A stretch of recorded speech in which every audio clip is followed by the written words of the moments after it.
ఏదైనా నినాదాలు చేయండి.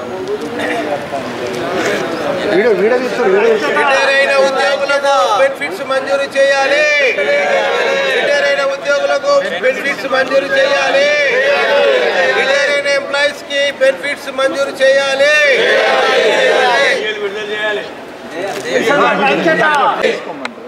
పెన్షనర్ల ఐక్యత, పెన్షనర్ల ఐక్యత, పెన్షనర్ల ఐక్యత, పెన్షనర్ల ఐక్యత.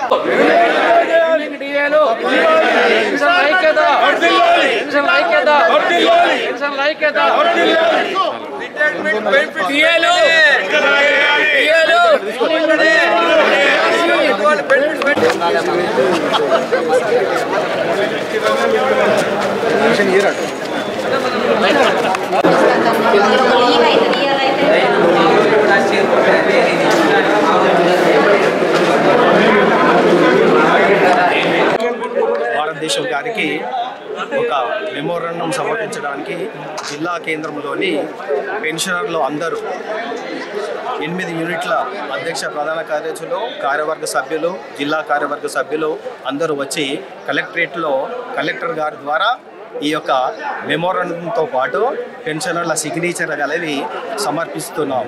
ఎందుకు సమర్పిస్తున్నాం అనగా మొన్న పార్లమెంట్ లోపల మార్చు లోపల పెన్షన్ యాక్ట్ 2025 తీసుకొచ్చింది. ఆ పెన్షన్ యాక్ట్ లోపల సెంట్రల్ గవర్నమెంట్కు 10 సంవత్సరాలకు ఒకసారి పిఆర్సీ ఉంటుంది.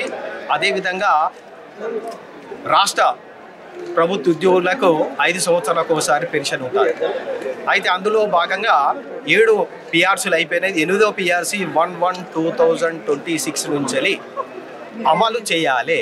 అమలు చేయడానికి అందులో ఈ యొక్క మార్చిలోపు 25th రోజున లోకసభ, తర్వాత నెక్స్ట్ ఇంకో రోజు లోపల రాజ్యసభ లోపల, తర్వాత ఈ యొక్క రాష్ట్రపతి గారికి కూడా ఈ యొక్క యాక్ట్ పంపడం జరిగింది. అది చట్టంగా తయారైంది. దాని లోపల ఏముందంటే అందులోపల 1/1/2026 తర్వాత రిటైర్డ్ అయిన వాళ్ళకి ఎలాంటి ఈ యొక్క ఏంటిది పెన్షన్ వేతన స్థిరీకరణ అన్నది వాళ్ళకే వర్తిస్తుంది. దాని తర్వాత అటు ముందు రిటైర్డ్ అయిన వాళ్ళకు మాత్రం వర్తించకపోతే ఉన్న పెన్షనర్లకు ఏమవుతుందంటే వాళ్ళకు పే ప్రకారము ఎంత అన్నట్టు ఒక 30,000 పెన్షన్ వస్తే అది లైఫ్ లాంగ్ చనిపోయేదాకా అదే 30,000తో చనిపోయవలసిన పరిస్థితి ఏర్పడుతుంది. ఏంటిదంటే ప్రభుత్వ ఉద్యోగము ఒక 30 సంవత్సరాలు సేవ చేసినాం కాబట్టి ఆ సేవకు గుర్తుగా మనకి ఇచ్చేది ఈ 30,000. ఇನ್ನು ఫ్యూచర్ లోపల ఆరోగ్య ఇబ్బందులు ఉంటాయి కాబట్టి ఆ ఇబ్బందులకు సరిపోదు. కాబట్టి ఈ యొక్క ధరలకు అనుగుణంగా ఈ యొక్క పిఆర్స్ అనేది, డిఏలు అనేది మనకి ఇస్తున్నారు కాబట్టి అది ఇవ్వాలని, ఆ యొక్క చట్టాన్ని రద్దు చేయాలని ఈ యొక్క మెమోరాండం ఇవ్వడం జరిగింది. అందులో కూడా చూసినట్టయితే 1972 లోపల ఈ యొక్క రూల్ వచ్చింది. ఆ రూల్ ప్రకారంగా 1982 లోపల నకారా గారు డిసెంబర్ 17న ఒక 10 సంవత్సరాలు పోరాడి సుప్రీంకోర్టు లోపల ఒక జడ్జిమెంటు 5 జడ్జిల ద్వారా ఇవ్వడం జరిగింది. ఆ జడ్జిమెంట్ ప్రకారంగా డిసెంబర్ 17న మనం పెన్షనర్ డే కూడా చేసుకుంటున్నాం. అందులో ఏంటంటే అప్పుడు ఏం చెప్పింది, ఎప్పుడు రిటైర్ అయినా కానీ పెన్షనర్లందరూ ఒకే వర్గానికి చెందిన వారు, అందరికీ వర్తించాలని ఆ యొక్క సుప్రీంకోర్టు ఇచ్చిన ఆ యొక్క నిర్ణయాన్ని ఒత్తిపట్టి తర్వాత ఈ యొక్క పార్లమెంట్ లోపల ఈ యొక్క యాక్ట్ తీసుకొచ్చిండు 2025. ఈ యాక్ట్ తీసుకొచ్చి అది ఎప్పుడైతే ఆ ప్రభుత్వం ఆధీనంలో బట్టికి వస్తుంది. ఎందుకనంటే ఎప్పుడైతే ఆ యొక్క 1/1/2026 ద్వారా వచ్చే మానిటరీ బెనిఫిట్ అనేది కాదు, వాళ్ళు ఎప్పుడు ఇస్తే అప్పటి నుంచి ఈ మానిటరీ బెనిఫిట్ అనేది వస్తుంటుంది. కాబట్టి కొత్త వాళ్ళకే వర్తిస్తుంది, పాత వాళ్ళకి వర్తించదు. కాబట్టి పాత వాళ్ళు తర్వాత అందరు కలిసి పెన్షనర్లే కాబట్టి సేవ చేసే ఆ దృక్పథం ఉన్న వాళ్ళే కాబట్టి వీళ్ళందరూ అందరు కలిసి ఈ యొక్క మెమోరండాన్ని మనకు ప్రధానమంత్రి గారికి ఈ యొక్క సంతకాల స్వీకరణ ద్వారా స్పైరల్ బైండింగ్ ద్వారా కలెక్టర్ ద్వారా ప్రధానమంత్రి గారికి ప్రతి జిల్లా కేంద్రంలో, అంటే ఈ యొక్క భారతదేశంలో ఉండే ప్రతి జిల్లా కేంద్రంలో ఇలాంటి కార్యక్రమాన్ని ఏర్పాటు చేశారు. కాబట్టి ఇది విజయవంతం చేసేందుకు మరి యొక్క పెన్షనర్లందరికీ ధన్యవాదాలు తెలియజేస్తున్నాను.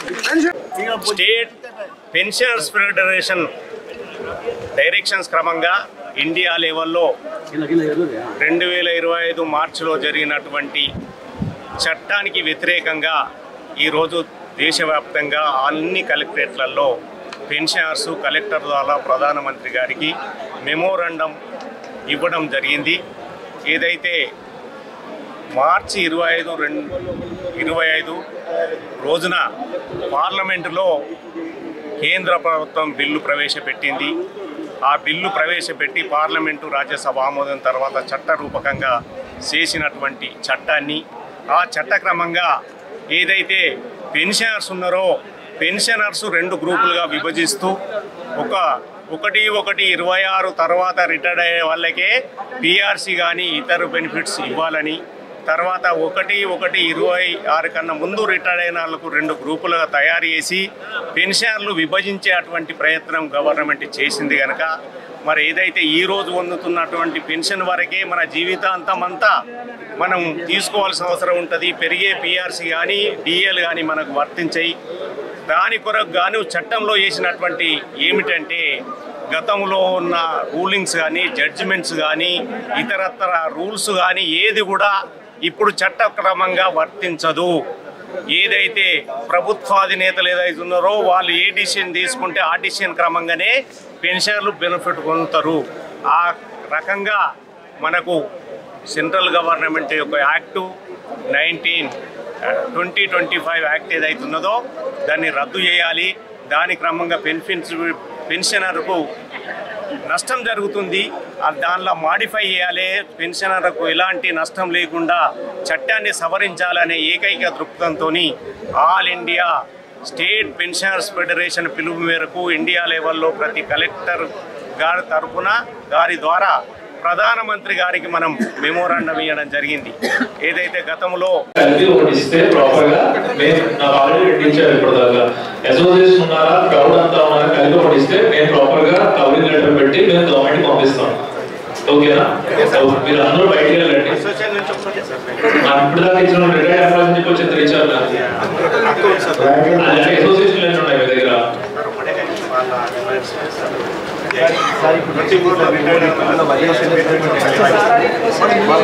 అసోసియేషన్ నేను పంపించేది ఏముంది? లెటర్ ఏముందా? ఇదేనా? ఇది పంపించాలి.